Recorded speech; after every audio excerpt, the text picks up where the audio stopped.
It looks like a postcard from the Pacific. Everyone looked like the quintessential California surfer. The Beach Boys. The Smith family, a living portrait of all things sand, surf, and Southern California sunshine. They see each other and it's an instant chemistry. Instantly in love. I think so. From the time he met wife Lisa to the birth of 3 handsome, athletic sons. All had become the center of Gavin's universe. I've watched them grow up and almost to exhaustion, like tirelessly, effortlessly. Every night he came home would just constantly devote his time to the kids. Gavin enjoyed an 18-year career with film studio 20th Century Fox, but this larger-than-life figure, 6'7" to be exact, had been making impressive strides dating all the way back to college. When UCLA said, "How'd you like to play for us?" He was excited. We grew up with UCLA basketball. We'd watch it constantly. It was a dream come true for him. And what a dream it was, playing for the iconic coach John Wooden. Did he win a championship? He was on the last national championship team in 1975. Next goal, working tirelessly for a chance at the NBA. He was a physical specimen, worked out every day. You know, he really took care of himself. But the pros were not in the cards for Gavin Smith. It was a crushing blow. After he didn't get drafted, you know, when he was with UCLA, he just went off into the mountains for about 5 or 6 days and then came back home. With the brooding over, Gavin was ready for his next move. He becomes a caddy at a high society golf club and finds his new career path, but not as a golfer. He met a lot of people there and a lot of movie moguls. Despite his movie star looks, Gavin would ultimately find his place behind the scenes at Fox, starting from the bottom up. When somebody looked at him and said, "Oh, you don't know much," he says, "Yeah, but in 6 months I'll know everything you know and I'll do it better." And he did.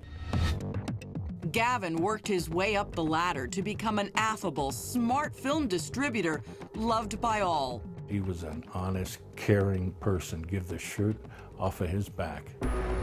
But as it goes with many families, the glow of the happy images can fade with the stress of daily life. The real estate tumble put the family's home underwater and financial problems were mounting. Gavin suffered chronic back pain from a previous injury. Did he share any of his struggles with you? Oh yeah, I mean, he would tell me how much pain he was in, and it's not good for me, Greg. I'm hurting bad. Like millions who have become part of the same national epidemic, Gavin became addicted to painkillers. As anybody who's been there will tell you, is the meds stop working. So you take more, and you take more. And it got out of control. We couldn't live without them, and they weren't helping, and so he's taken too many. Gavin went to rehab to tackle the problem head on. He had to do something and he did it. He took care of it. That's the way he is. He took care of things. But truth be told, the last few years of Gavin's marriage to Lisa had become a challenge. Can you give us a perspective of what was going on in the family? Well, they weren't getting along. We knew that. He'd called me on my birthday, and he had mentioned a couple of things that's not good. He's at a very dark place in regards to his marriage, and the boys are feeling it. He was very depressed. And there was another dark, damaging shadow cast over the Smith family. It came in the form of an exotic young beauty named Chandrika Creech.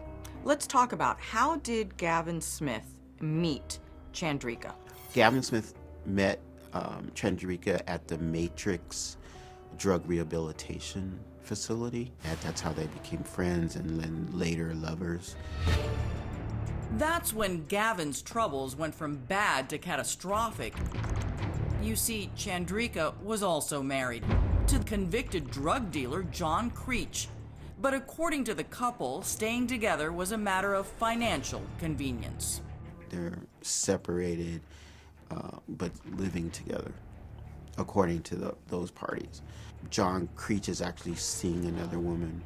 39-year-old Creech told Chandrika he was done with her. In fact, he had fallen in love with an 18-year-old girl still in high school. His lovesick text to the teenager read, "I don't want to come off as that guy to other people, you know, the older perv or something. I like you because of you, not your age. I'm not giving you up." Meanwhile, Gavin had managed to release the grip of pill addiction, but Chandrika was a temptation he could not resist. He moved out of the family home and was staying with a colleague. It tore the heart out of his children. His oldest son, Evan, tweeted, "My dad decided to leave the family last night. Real family sticks together." Gavin was devastated by the broken bond with his sons. His whole thought process was regaining the relationship with his boys. Coming up, Gavin Smith vanishes. We got numerous reports of sightings of Gavin Smith on cruise ships in Hawaii, in Mexico, Northern California. We got sightings of him all over the world. Did the troubled executive simply check out, or did someone want the movie exec out of the picture? When he finds out, he gets very upset and begins sending threatening emails to Gavin Smith saying, you know, I know what you're doing.